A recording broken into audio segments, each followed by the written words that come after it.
Education presentation of both Ben Bonner from the Chromebooks for Education team, as well as Jamie Cassip, also on the Chromebooks for Education team. Jamie, you can go ahead and get started.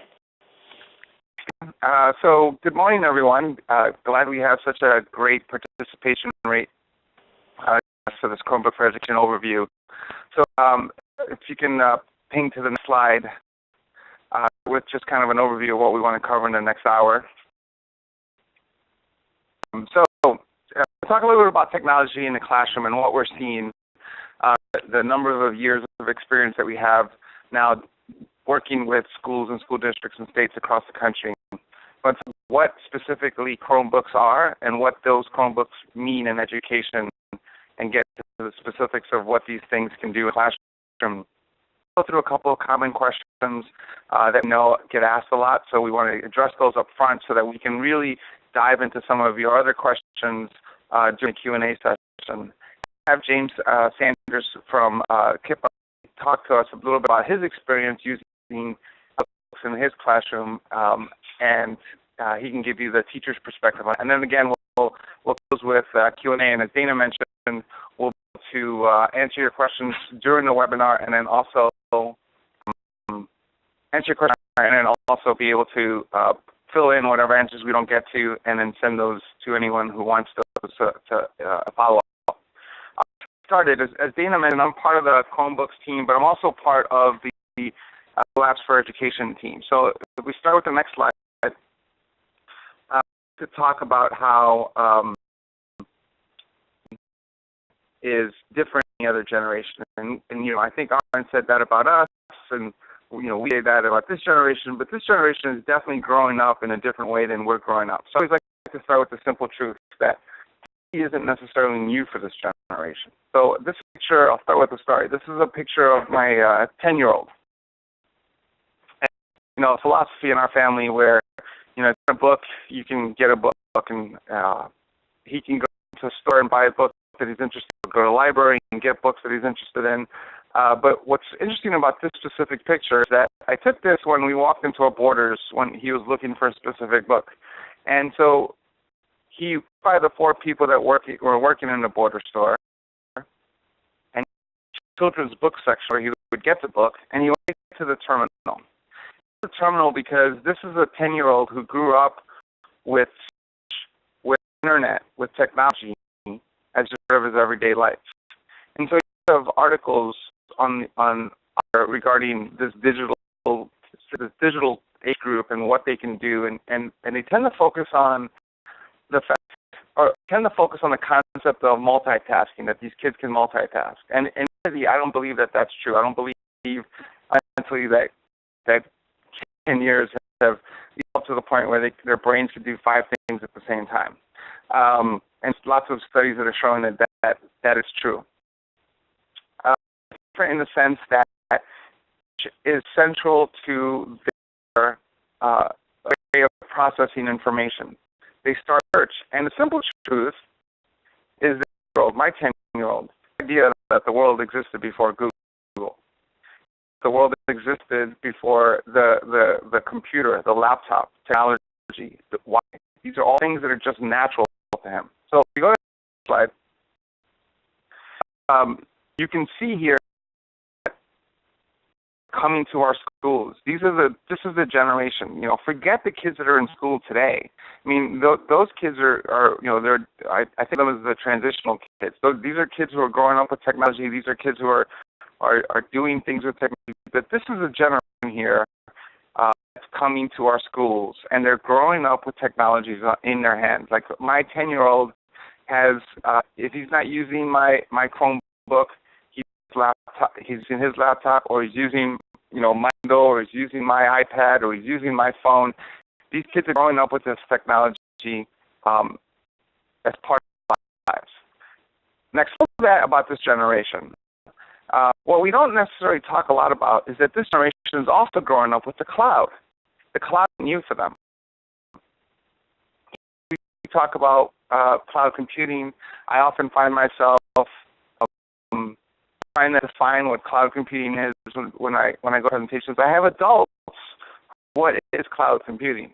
And you know, we have to define define what cloud computing is. We have to talk about what cloud computing is. But this generation, my 10-year-old has no idea what cloud computing is. It just is. So for him, he's able to access his Netflix account or his Google Plus account. Not that he has Google Plus account, but his, any of his applications that he has online, he can access them from multiple devices.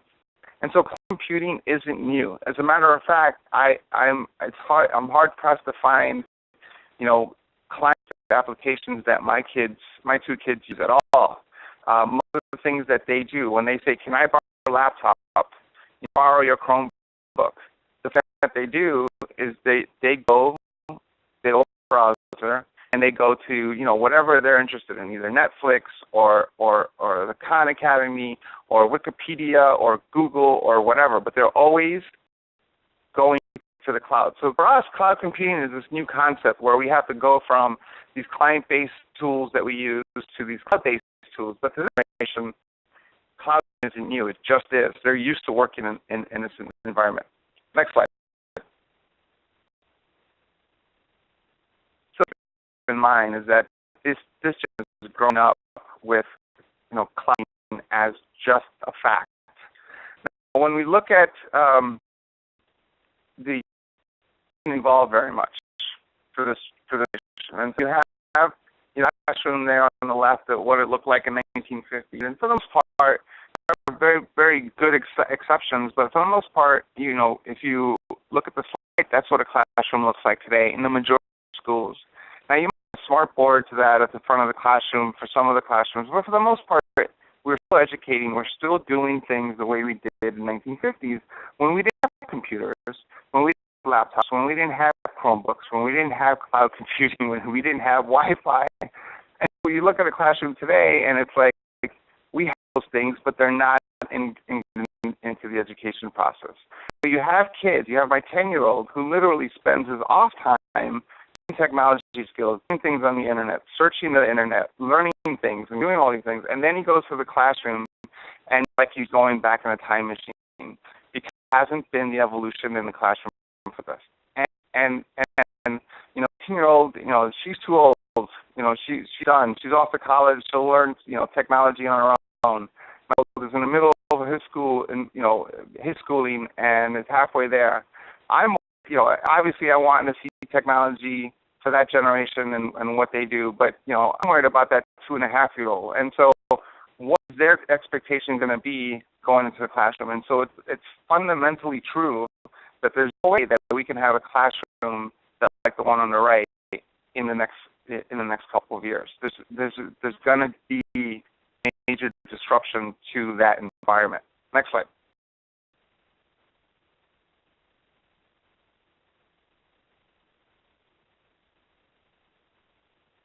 Cool things that we're seeing. I want to throw a lot of negative out there. One of the cool things that we're seeing is an uptake of technology in the classroom from a Google perspective. And so, as I mentioned earlier, I'm part of the Google Apps for Education team. So I run a K-12, strategy for what we're doing in the K-12 space. And over the last 2 years, we've seen tremendous uptake on school districts, states, Google Apps for Education in the classroom. And I'm sure some of you on this webinar are using Google Apps in your classrooms, or using them in your schools, in your school districts, or you're just thinking about using them. And so I that because we were just at ISTE, and I love ISTE because I had a chance to talk to hundreds of our users and talk to who's either using Google Apps or thinking about using Google Apps or piloting Google Apps. And so I know that there's a lot of uptake. Great, because Google Apps does everything that I just talked about. It has technology, it uses technology, it teaches kids technology skills, but more fundamental to me is that it actually works on skills that kids need for the future. What skills need? Absolutely need content. There's lots of content providers out there that provide great content for what kids need. But in terms of skills that kids need for the future, they're going to need the skills such as communication, problem solving, team building, risk taking, entrepreneurship. All the list goes on and on and on.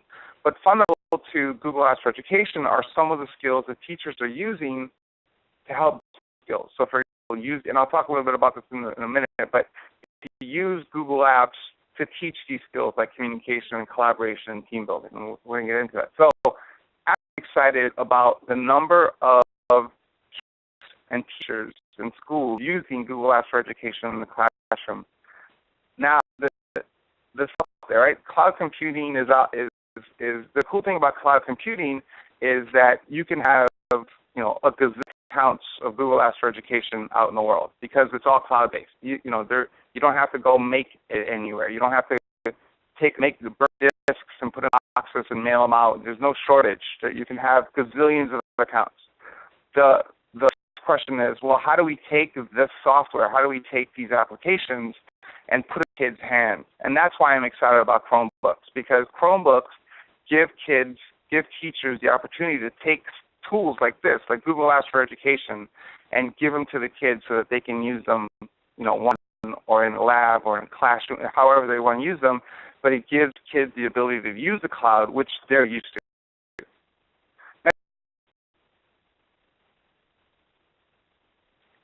Things that we're seeing kids or teachers do in a classroom, everything from, I would break this up into two categories. One, the teacher experience, making the teacher experience better, making the teacher experience more efficient, more effective, skills for teachers, professional development, things that they're doing in that space. And then the other is using the same tools from a teacher to student perspective and giving kids these tools so that they can build the skills that they're trying to build with these kids. And so for example, collaborative lesson plans. Teachers across the country are using Google Apps to do collaborative lesson plans, working with other teachers in their schools, in their school districts, and they're creating these documents in Google Docs and asking other teachers for feedback or building a sixth grade curriculum together, or even, sending their documents to experts around the country to help them add content to these things. So unbelievable work is being done around collaborative lesson plans, so the teachers are building the lesson plans. So it's not just them sitting there. So an example, they're using Google Sheets, Google Forms to create science projects. And so kids are working on science projects using Google Forms and taking the data and putting them on a chart. And you can see easily motion charts, so kids can actually see science in movement. They don't have to look at a graph. They can actually look at a graph that moves, and they can see over time how things happen. In the same way that I can show my kid how to move from, what the space is like between New York and Kenya on Google Earth. And you can see it means more. And so being able to see a motion chart of science means more to kids when they're actually learning this. They use cards. Next slide. They use flashcards from math, quiz to preparing for spelling tests and those types of things. They're using teachers in Google Forms in lots of different ways, and I'm sure lots of you on the call right now are using Google Forms in lots of different ways. But doing assessments with Google Forms, everyone's sitting down and say you're starting a class, and so you can do a pre-assessment. You can ask 10 questions, 20 questions, whatever you need. The kids fill out these forms online on their computers, popped into a Google spreadsheet. And so just scan. They don't have to go through each one of the tests. They can actually just scan all the answers for the patterns and see, if the answer was 3, they actually just look at 3s across the board, maybe a couple of 2s and a couple of 4s, but they can see 3 across. They can actually see and identify patterns of answers and if they're correct or incorrect. Or they can actually point out specific people who see get any of the answers correct, just looking at the answers on a spreadsheet. And then take the same quiz, and at the end of the lesson, see if there's improvement, see if all the answers are correct, see if the same pattern comes across. So they can use that. So they can use Google Forms from everything from doing the pre to post assessments, the quizzes. They can use Google Forms to create, the standard, what did you do over summer vacation, and get answers into a spreadsheet. They can use it for reading logs, anything that you can do. Is using Google Talk for class lectures and being able to invite, if you wanted me to come in to talk to your class about gene education or come in and talk about, what it's like to work at Google, put me in Google Chat, put me on a projector, and then I can talk to the whole class. And so you can do a whole guest lecture series, invite other teachers from other districts or other schools to do a lesson in the classroom. So the ways that you can use just the visual, a representation of people in a lecture. And we're starting to see a lot of work in student e-portfolios. So you have schools, they're using Google Apps, and they're creating e-portfolios for students. And so they're using these tools on a way that helps the student collect their data. So a student starts in kindergarten or first grade, and they move up through the grades. Their e-portfolio stays with them. The papers that they wrote, the that they've done, everything stays with them. And they've created all this on a Google site. And sites is a way that you can use, one of the tools that you can use to create e-portfolios. You can also use Google Sites to create websites for your classes, for your projects. And so we're fundamentally seeing a change in how teachers and students are interacting with each other, school regarding technology in the classroom, because they're trying to build the skills that I mentioned earlier around communication, collaboration, problem solving. So, these are the types of tools. These are just the Google tools. There's fundamentally, obviously, not everything is about our tools. There are lots of different cloud-based applications out there that teachers are using with their students. And so the key question is, how do we move from just having these tools available to actually put them in the kids' hands? And I think that Chromebooks come in, because give you the ability to do that. Next slide.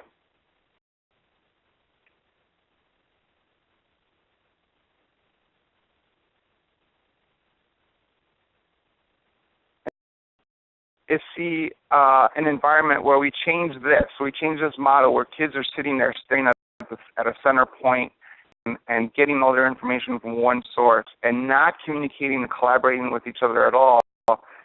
The next slide. We want to get moved from that to this. See kids use their tools, not necessarily, one of the fears that I hear teachers talk about, and after they bring technology in the classroom, they can realize that it wasn't true, is that they believe that if you put classroom that kids are going to to their computers and ignore everything else that's going on. And what we're finding is that that's not true. What kids are doing is they're using their tools as an extension of themselves. The teacher says, World War II was bad. I'm sorry for the bad, example, but I just visited yesterday, but Pearl was simply changed World War II, and so they can actually go into their computers and search for information about that, or they can chat with each other and talk about what their ideas are, or they can create a doc about that, or they can create a class project. And so teachers are actually saying that it's not necessarily that computers are taking the attention away from the teachers. They're starting to feel like instead of being judges, they're being coaches. They're helping their kids coach them. They're giving them guidance along the way, through the learning process, as opposed to waiting for the end of a term or waiting for the end of the semester to judge them. So next slide. So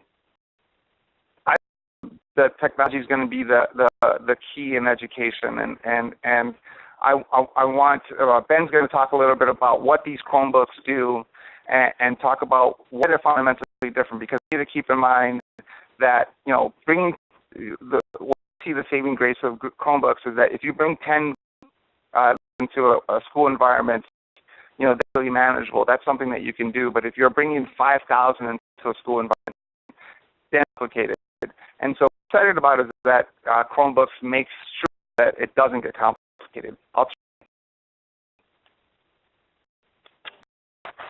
Thanks, Jamie. So I think, we're excited about the potential of technology in the classroom and about really unleashing the power of the class, the Google Apps, or the web, or all of those resources that are out there and available for students and teachers, and making sure that they're, in the hands of students and teachers and really useful. So I'm going to talk a little bit about the Chromebook more specifically, and kind of the way that particular machine delivers on that promise for students, for teachers, and for schools overall. So just taking a step back, if we start to think about kind of the what's keeping computers from getting into the hands of students and teachers right now, and really computers is the beginning. So budgets are a big barrier, but even if you have the budget to purchase computers and get them into schools, that's really kind of the beginning of challenges of getting computers into the classroom. So once you have computers, it's a matter of setting them up, installing software, making sure that the images are correct and that all software is in place, that the machines are useful for students. Then you have to get them out into the students' hands and figure out how to manage them, out in the classroom, kind of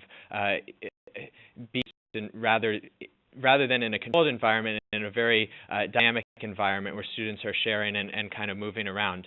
Then there are the everyday maintenance issues. Problems come up. You have to deal with software maintenance, with hardware maintenance. There's IT troubleshooting that comes into play, not being able to connect to a network or hardware failure, things like that. And then kind of at the end of that school year, so you've spent all year dealing with these issues, it's time to refresh the computers and basically get them ready for a new set of students. So you have to re-image the computers, make sure that students downloaded, whether it be viruses, malware, it's all cleaned off and kind of ready for the next set of students with the upgraded versions of any software that you're using and the latest programs and tools that they need in the classroom. So it's a very, very complicated problem to get computers out into the hands of students.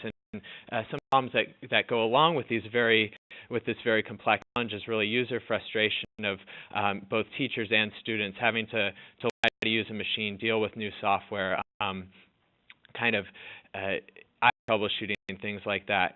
They're the imaging issues. So pretty much every IT department we've talked to, that's how summer vacation is spent. It's spent going from class to class and getting any computers out there ready for the next group of students. And this is a 2 or 3 month process, particularly for larger schools.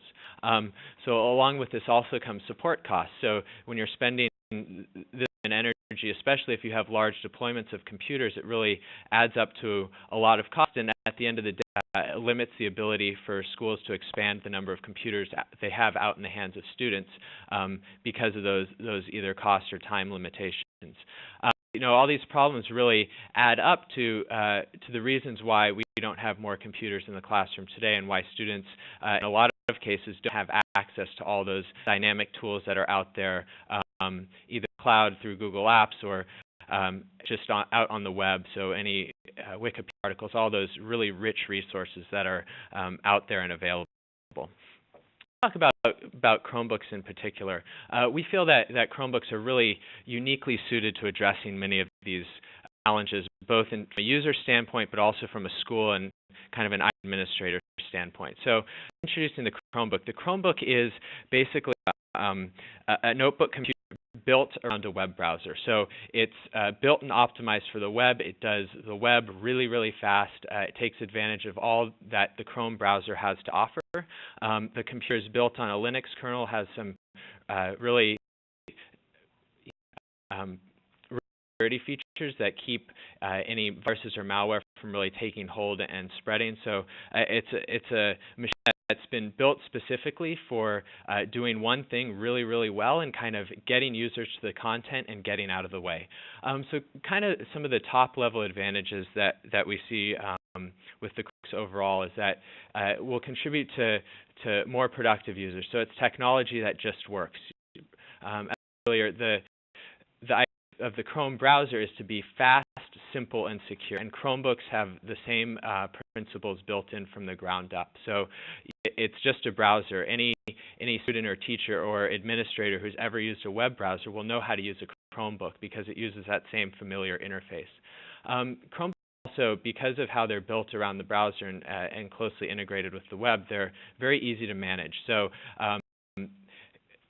an set or fleet of Chromebooks can be managed from one cloud-based management console, and that's something that we'll talk a little bit later.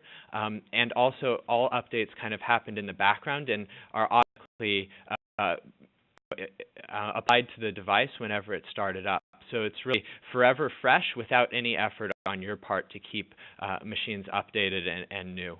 Chromebooks are tremendously easy to support. So talking to some of our customers, one particular example we heard from someone. Over the course of a month, this particular company had 70 support tickets related to Windows PCs, and only one or two related to Chromebooks. I think he said 0, but he said about 0, which kind of, it's low, but about 0 kind of means to me 1 or 2 issues. So much easier to support, much fewer issues that were coming up, and really distracting IT administrators from some of the other tasks that they're doing to discover and build out new apps and get the latest technology into the hands of students and teachers.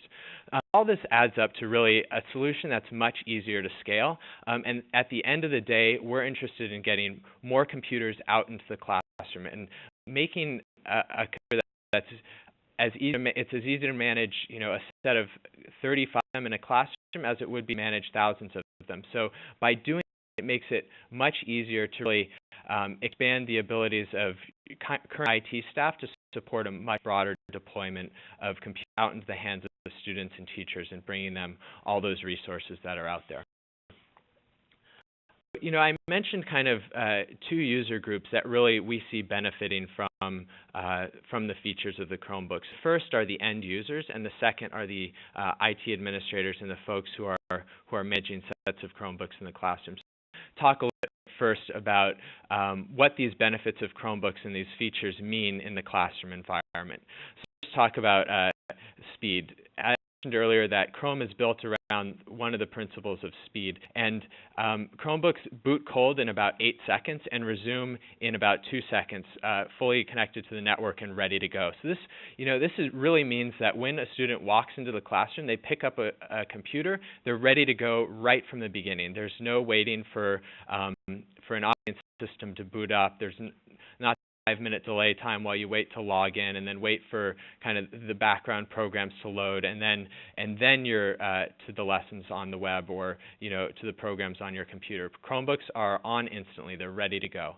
The second thing is that you're really free from a power cord in a lot of ways with Chromebooks. So because an 8.5 battery life, many that we talk to don't even bother charging the Chromebooks during the day. Some send them home with students at night to charge overnight. Others have laptop carts set up in a specific room where all the Chromebooks are stored and kind of charged in one go, rather than having to deal with the hassle of this computer's batteries, it's time to plug back in. Really free from that. It makes it very easy to hand out a computer at the beginning of the day and let students go all day long just using that computer without having to have a power cord go along with it. The next thing, and it's something that we've talked a little bit about, Jamie mentioned with Google Apps, is that Chromebooks offer the same experience everywhere. A student logs into a Chromebook, all files, settings, anything they've personalized is right there and ready to go. Anything the school's personalized. So if there's certain apps that an administrator wants to appear on a set of Chromebooks, they're all there and ready to go. So it's a very personalized experience anytime a student logs in. And it doesn't matter that a student's logging into a particular Chromebook. They can be logging into one or another, but just with that username and with their login credentials, they have their own personal computer right there ready to go. Kind of going along with that, Chromebooks are very easy to share. So, all are right there for the user, but that user doesn't have access to any of the files and settings that another that a user or student has set up in the past. So if you think about kind of these to get today, and a lot of times there's a desktop that files are stored. You don't have to, and students can pick up on an assignment that another student had completed a little bit earlier. You have privacy with one student's email being shared with another. But in this case, it's really completely separate. One student logs in. It's their own personal experience. They log out. Everything's gone. The next student logs in. It's their own personal experience.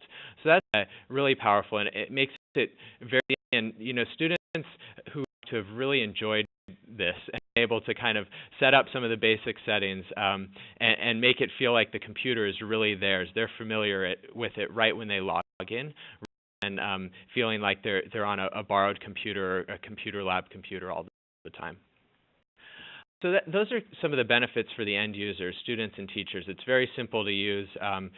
Teachers aren't going to spend a lot of time acting as an IT administrator. Students are up and ready to go quickly and kind of avoid many of the challenges associated with other types of computers. So now a little bit about what Chromebooks and in particular the management tools mean to administrators. So as Jamie alluded to, the Chromebooks for Education include this web-based management feature that allows administrators to configure and manage key settings from one central console on the web. And this web is part of, it's a separate tab on the Google Management So just by going there, an administrator can set up some key settings and they can apply the settings to their entire set of Chromebooks rather than going from individual Chromebook to individual Chromebook, or than going from individual computer to individual computer and putting those settings in place. So they manage everything from one central place and to set some really important features and even some customization pieces like specific apps or themes or extensions. A really important feature and allows, kind of that's about the same size to support a much larger number of Chromebooks than they would normally be able to support traditional computers. So the next area is security, and Chromebooks are built from the ground up with security in mind. They have multiple layers of protection, so that really keeps the computer and the operating system secure and protects both the students and the network from viruses and malware and some of the things that students could download out there on the web today. So there's kind of three main levels of protection that Chromebooks employ, and there's a bit more detail on each of these on our website. So I'll kind of talk briefly to them, and we have much deeper explanations if you're interested. So first is sandboxing. So every tab and every application that's being run on a Chromebook is isolated from the other applications that are running and also from the operating system. So this means that the operating system is kind of kept as that interaction with that operating system, and it keeps that part safe from anything that happens in a particular tab of the browser. The second piece is data encryption that's built in. So any of the small amounts of material that are stored on a Chromebook in the cache, for instance, are encrypted and easy to decrypt, obviously. Verified boot. So every time a Chromebook starts up, it runs a verified boot process, which basically checks the operating system and makes sure that it hasn't been tampered with or corrupted in any way. And if a problem is detected, it removes a known new version or downloads a new version securely from Google. So secure is really kind of one of the primary characteristics of Chromebooks, and it's something that goes a long way to keep networks safe, to keep students safe, and kind of eliminate a lot of those malware issues that IT administrators have to grapple with today. We talked a little bit earlier is the idea of Chromebooks forever being fresh. So any updates to the operating system are downloaded and put in place kind of in the background and are applied to the Chromebook upon startup. So the operating system, the Chromebooks are constantly running the latest and greatest operating system from Google, and the same thing goes for any applications that you have. So applications are really built on the web and in the cloud. Any changes that an app developer, whether it's Google or whether it's a third-party developer or whether it's a website, any changes that are made are instantly available to anybody who's using those applications. There's nothing stored on the computer. You're instantly running the latest and greatest version of any tools that you're using. So let's talk a bit more about the management console and some of the key pieces there. And so I'll go through this pretty quickly, but there are a few characteristics of the management console that really make life a lot easier for district and school IT staff. So the first is from the management console, an administrator can create a customized experience for users, whether it's from the themes and apps that are installed or extensions that are there. And this, eliminates the need to image or re-image machines either at the beginning of their lifespan or kind of year to year as new programs come out. So this really goes a long way to to keeping everything fresh, but also to making sure that everything's customized and fits in with the settings that the administrator wants to apply. So the second thing is that OS updates happen automatically without any IT intervention. So right user reboots, the OS is up to date and ready to go. So you never have to manually patch and update machines again. It's constantly patched and ready for students to use without an IT administrator having to go in and make those changes. So we talked a lot about verified boot as well, and kind of the benefits that that provides in terms of virus resistance. And because it means that there's no need for any antivirus software or virus definition files on the Chromebook. So that's another major benefit for IT personnel, that you don't have to worry about those pieces anymore. And finally, and this is particularly important for schools, the ability to configure network proxies automatically from the cloud. So using one setting in the control panel, you can specify how the Chromebooks in your particular domain access the internet. And by setting the proxy there, it lets you a lot more control over how students are going to the internet. So any web filters that are in place are being used, and all the traffic's being directed through there rather than through a third-party site. So a big benefit for IT folks as well. So let's just talk a little bit briefly about what the offering from Google entails, the Chromebook for Education offering. So it includes the Chromebook, hardware, and the operating system, obviously. It includes 3 years of warranty from Google for anything that happens with the hardware, issues that are due to manufacturing. Includes enterprise support from Google, so email, phone, any problem that you have, you call up Google and it will figure out what the problem is and kind of, in most cases, send out a new Chromebook and you'll be ready to go. Finally, it includes that device management layer, so that cloud-based management tool that we talked about, that's also included.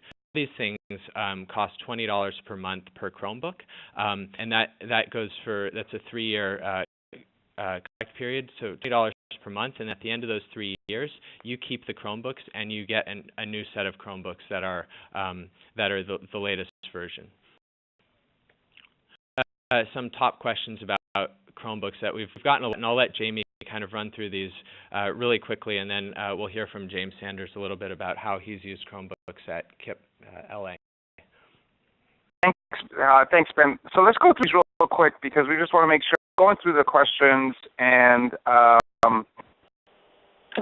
we cover some of these. So next slide. Let's go through these pretty quick. I really want to hear from Mr. Sanders over in LA.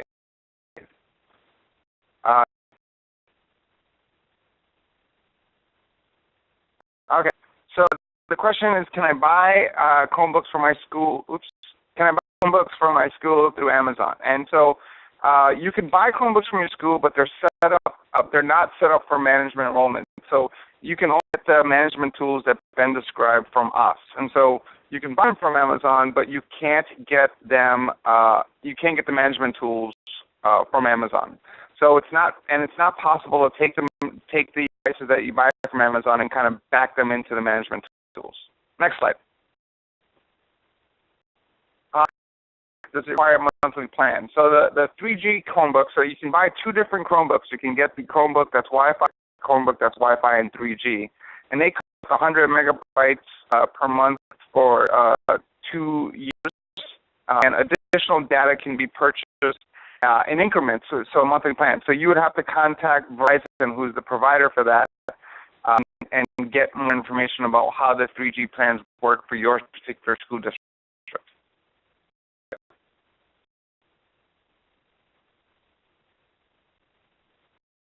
Chromebook in case students leaves out in the rain or breaks it or throws it in the lunchroom, or how that works. And so, like Ben mentioned, the Chromebooks have a warranty that covers the hardware manufacturing defects, but there's no insurance plan that we offer against accidental breakage, theft, some losing one.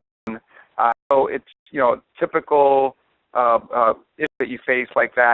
We don't cover those. We cover the hardware and the manufacturing of these machines for 3 years. Next slide.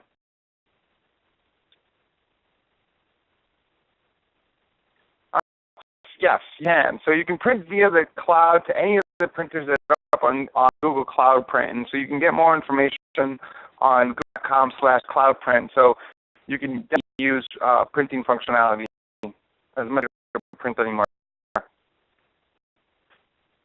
How does the subscription price work? So Chromebooks must be purchased for 3 years, and you can definitely do prepayment for the full 3 years. So you can pay it either, in a 3-year upfront payment, or you can pay it on a monthly. But the important thing there is that you own the machine. So after 3 years, you keep the Chromebooks, and they're your Chromebooks, and you can do with them what they want. They don't have the management capabilities anymore, but you can use them for whatever purposes you want. And some schools the plan is that they're going to hand them to students at the end of the semester, and let the students keep the machines. But after 3 years, you get a new set of Chromebooks, you the subscription, and of course you'll get whatever the latest Chromebooks are at that point.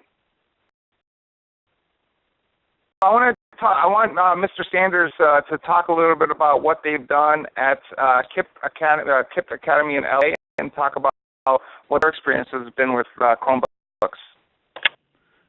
Yeah, so in the interest of time, we're going to save the video, but I encourage you to go to Google Chrome's YouTube channel and check out the video that gives you a little bit more context of what was going on at our school.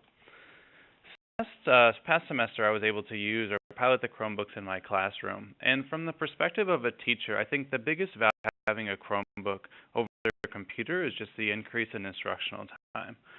So my other Chromebook stacked up next to the door, and when they walk in, they get the Chromebook, they go to their seat, open up the Chromebook, log in, and from the time of walking in the door to being logged in ready to go takes about a minute, which leaves me about 72 minutes of instructional time, which is huge, because before the Chromebook, anytime I'd want to use technology in the classroom, it was this huge event.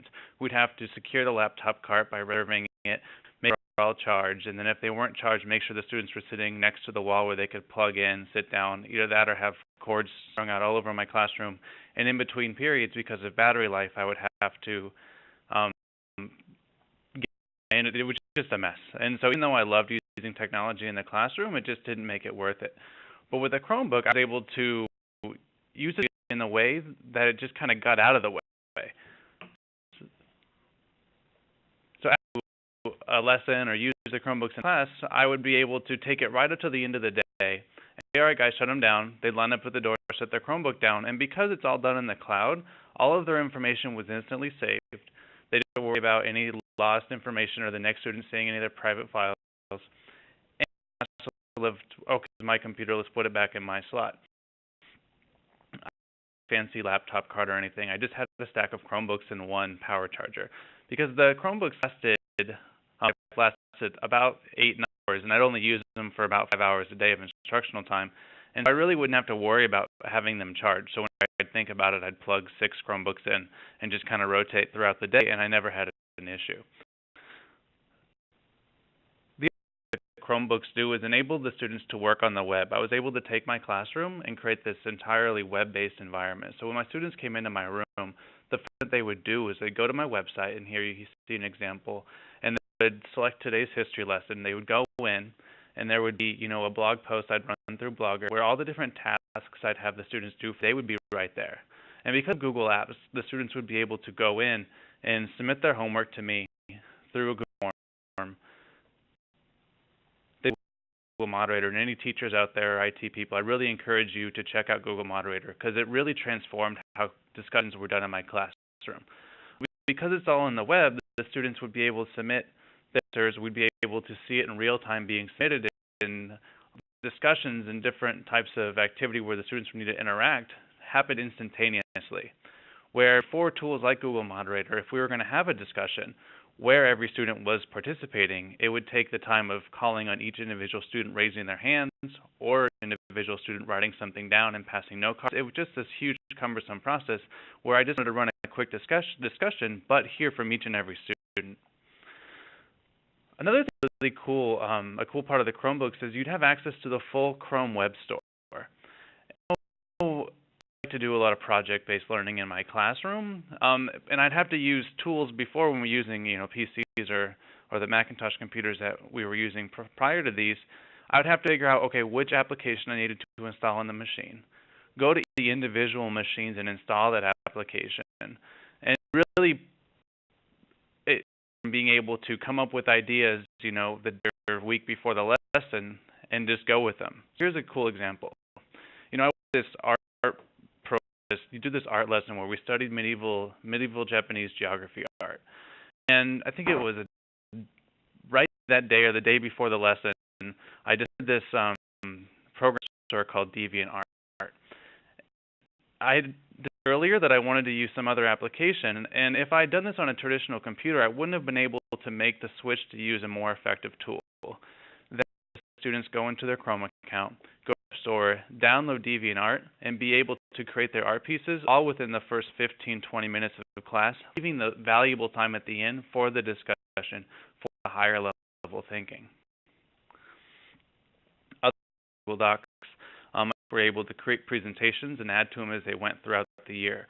Whereas before, I have stacks of paper on my desk or different situations where I'd have to go around and collect papers would be left, forgotten, or if I wanted to go back to material that I was using months before, it would just be inaccessible because it would be recycled, thrown away, or in some folder or binder where the student wouldn't know where to get to it. Programs like Google Presentation, the students were able to keep updating that presentation as we went throughout the different units. So here's an example where we have the different social structures of the medieval civilizations.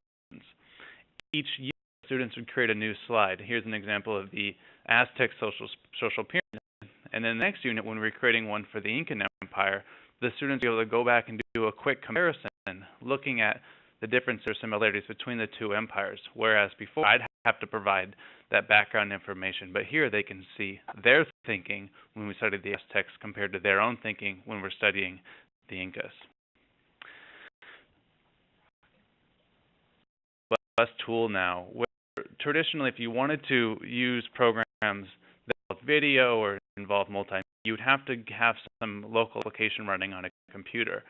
But tools like JCut, the YouTube video editor, the video, all these different programs that you can get on the web, it totally was able to transform my classroom and make it more of a live interactive experience.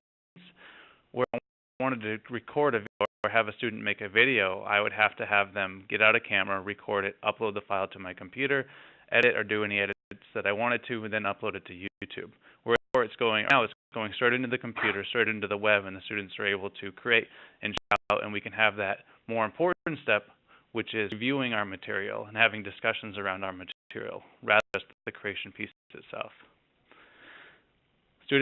All of my students used Blogger to create a student portfolio, and because it was done on the Chromebook, it was really easy for them to get to it and save, and no longer having to manage files or flash drives or anything like that. Understand it's impressive how intuitive it is for students. They understand how to use the internet. They can use a browser. If they can use a browser, they can use a Chromebook.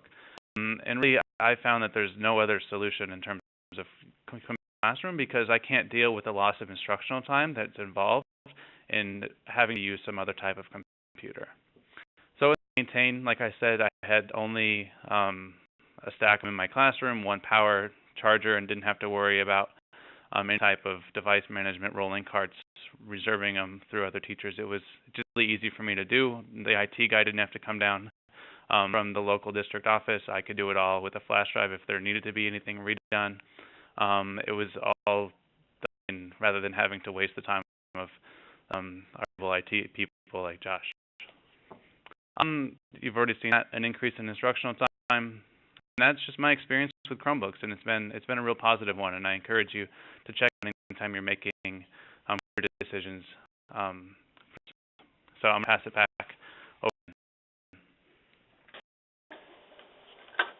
So Ben and Jamie will be answering some of the Q&As that are coming up through our question and answer box. We'll go a little bit over, so we'll do about 10 minutes of question and answers. And for those of you whose questions we aren't able to answer during the webinar, we will be answering them afterwards and make them available in the document, the question and answer transcript that we will be sharing. So we can go through some of the questions that we have here. So Ben, this one for you. Any plans for a desktop deployment of Chromium for a computer lab? So Chrome is the open source version of Chrome OS, and the benefits of Chromebooks is that the hardware has been as designed for the operating system as the for the hardware. So that's kind of a difference between Chromebooks and the open source Chromium. In terms of a desktop form factor, it's something that we are actively interested in, looking at other form factors that that Chrome OS can be applied to. I don't have any specific time frame to be able to share, but it is something that we're actively interested in. A couple of questions on the 3G experience. So do you get notified about the 100 megabytes per month? How are you charged? How does that work? So it's a little bit with, if those have a set plan from Verizon that's different from what's built into Chromebooks right now, then that could vary. But I'll kind of answer as to what the situation is with Verizon as it's built into the Chromebooks. 3G Chromebooks come with 100 megabytes per month from Verizon Wireless. And that is something that's available to everybody. It does require a sign-up on the computer. But that 3G connection is kind of used as the last resort connection. So it's as if the computer cannot find a Wi-Fi connection, it defaults to 3G. So 3G kind of, it never used up by default. And it's working before you use it up. So it will never charge you without letting you know. And because all of the options for purchasing more 3G in the Chromebooks right now are prepay, it's the same thing if you purchase more data from Verizon. It will stop working before charging you for more. So it's true that the 3G offering from Verizon lasts for 2 years rather than the Chromebook plan for 3 years, and we realize that this is kind of a disconnect between the offering from Google and the Verizon plan, and that's something that we're working with Verizon to remedy and fix over time. And James, there's a question about how you were dealing with printing, or how are you dealing with printing with your set of Chromebooks? What's really nice is because I both feed into the Google Apps Suite, I really didn't have to do any printing.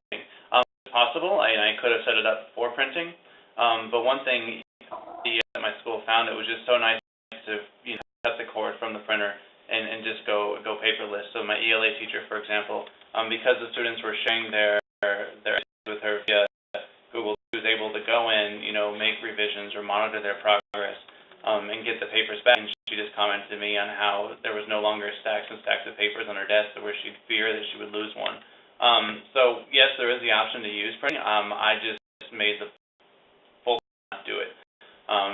It was hard at first, or nervous about it, but it was the best I made in terms of that. A question in here about Citrix, and we didn't really touch on it during the presentation, so I'd like to talk a little bit about that. So using Citrix, basically Citrix allows you to run any application through other desktop or terminal. So, if you think about how Citrix is in schools and companies today, in many cases, students or teachers or employees are using Citrix to access a native application that's running on a computer somewhere else. So Citrix, the company, is actively working to build this Citrix HTML5 receiver that will run on a Chromebook that would basically let users run an application through a browser tab on their Chromebook. And this product from Citrix isn't available yet, but it's something that they're very actively working on. There are also other similar products that are in the pipeline as well. Thinking about VMware also works on this sort of problem, and Desktone has a solution that's available now that allows users to run Windows-based apps through the browser right now. Hey, answer the one question, which I think that question is, what would you say the most irresistible features of the Chromebook solution for academic environments in K-12 and higher education? Because I think the answer to the question also addresses a couple of other questions I saw in there about one-on-one programs and whether or not they've been successful in education, and also the question about the Windows environment and how to match against that and so forth. So, if you go away from this web with one major thought, and I hope that there's more than one, but one major thought is just scale, right? So if you put 30 desktops, computers, whatever you want to bring, Chromebooks into a classroom, that's full scalable, you can do that.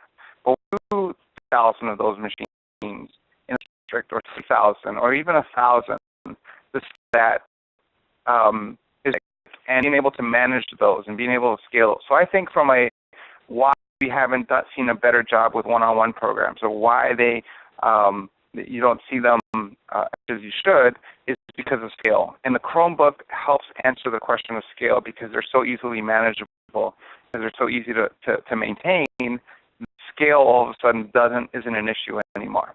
The other question that I wanted to answer around the Windows environment and what I just want to everyone to keep in mind that absolutely we grew up in a Windows type of environment. Whether that Windows environment is Microsoft Windows or Apple OS Windows or anything else that you want to talk. We grew up with that environment, but this generation is not growing up with that environment. They don't think Windows. They don't think one operating system versus another, if they even know what an operating system is. They think browsers and they think internet, and that's how they operate, and that's how they think. And so, we have to get to the point where we change our frame of reference, where we change our frame of mind and think about, what's the best solution to address this just coming in through our school system that is learning how to communicate, collaborate, problem solve using the tools that are available today. I also wanted to touch on offline, since that question has popped up a few times in the question. So, Chromebooks are built and optimized for the web, and the idea is that they'll do everything that they can to keep you connected and to keep you with all those resources that are out there and available, whether that's using Wi-Fi or 3G, or even with an Ethernet adapter and using a wired network. So the idea is that Chromebooks should be connected as much as possible, take advantage of all the resources out there on the web. However, the reality is there are some places where you're not connected, and that's something that schools have to deal with, individuals have to deal with. It's just the reality of not having ubiquitous internet yet. And so Chromebooks are kind of designed to bridge this gap as much as possible. So right now, if you take kind of a media card and insert it into a Chromebook, you can view all those files, run media, listen to music without an internet connection, and that's possible right now. There's also a lot of work being done on applications that would be able to run offline. So, it's something that we're really interested in from a Docs and Gmail perspective, but it's also something that we see a lot of our third-party app developers working towards as well. So if you look at the New York Times app, for instance, you log into the New York Times app, it automatically downloads all the content that's there available, regardless of whether you're viewing it at that particular time. If you become disconnected during that period of time, you still have all of that ready to go, ready to read, and it doesn't matter whether you're connected. And the next time you're connected, all that information is refreshed, but it's still available while you're offline. And so we really see this as a model for the direction that apps are going over time. They're becoming more and more usable, regardless of whether there's an internet connection in place. And that, in a lot of ways, is thanks to the technological advancements of HTML5. So we're really excited about the direction that this is going in. That will just continue to make Chromebooks more and more powerful for those edge cases. A little bit to Chromebooks available internationally and what the plans are there. Yep. So Chromebooks for education are only shipping in the United States, but if you've looked at our website or kind of explored on Amazon a little bit, you will see that the consumer version is available in 7 countries worldwide. So it's available in the United States, the UK, France, Spain, Italy, and the Netherlands. And this is these countries where for education will become first available as well. So we're actively looking to expand to more countries over time, but that's kind of the initial set of countries where in the next few weeks we expect to be starting to ship Chromebooks for education. Hey, there's a lot of questions in there about folks who have potentially either contacted, filled out forms, or thought they filled out forms, or contact the sales teams and are waiting for responses. And so I just want to address those real quick for everyone who has done. We absolutely were prepared for the high demand of these Chromebooks, and by the number of folks who are interested in these Chromebooks and want to get more information or even want to just flat purchase them. So We promise that if you filled out the form, we're going to get to you. We're going to contact you, and we're going to address your needs. And we want to get the Chromebooks into your schools as soon as possible. So thank you, everybody, for joining us. I know we weren't able to answer everybody's questions, but again, we will be taking all these questions and answering them in a Google Doc that will be published and shared with you, as well as a link to this recorded webinar and the slide presentation. So thank you for joining us, and I know that in the future we will also be holding some kind of Chromebooks for Education office hours and hangouts. We haven't yet put those down yet, so stay tuned. You'll get some emails, or you'll be able to see our website. But again, thank you for joining us. We'll answer your questions and send you links to all of the resources later this week.